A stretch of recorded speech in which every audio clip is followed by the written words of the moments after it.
থানা রেখে পত্র এবং সিপিআইএমের পর্যালোচনা করে ওনার বিরুদ্ধে মামলা আছে, এগুলো সাজাপ্রাপ্ত করেন টিচার।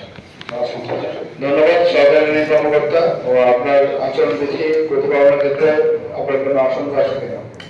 ধন্যবাদ স্যার, এই মুহূর্তে কোনো আশঙ্কা নেই স্যার। ধন্যবাদ।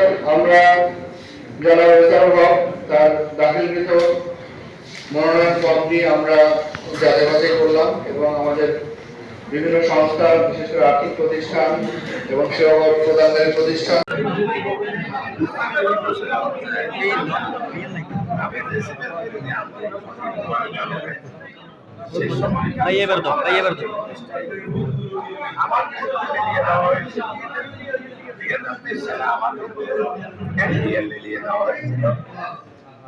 আমাকে এই পর্যন্ত 2019 থেকে আমাকে তারা নিজেরা স্বীকার করে এরপরেও কেন চাপটা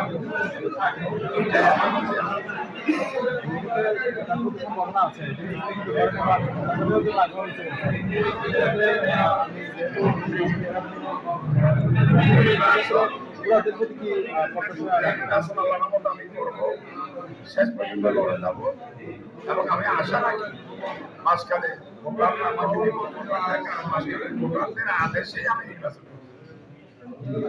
আপনাদের দলীয় মনোনয়ন না পাওয়ার ক্ষেত্রে আগেই বলছেন, সেক্ষেত্রে তো বিষয়ে আমি যেহেতু ত্যাগী নেতা অনেক ত্যাগ ছিল, সেক্ষেত্রে কি বলছেন?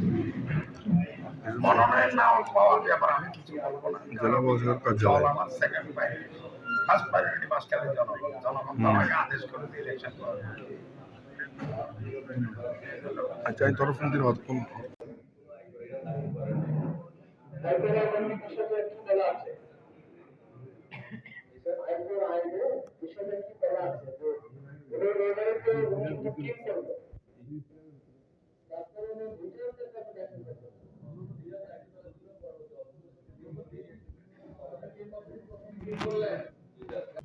কোন বিষয়ে অবজারভেশন আছে?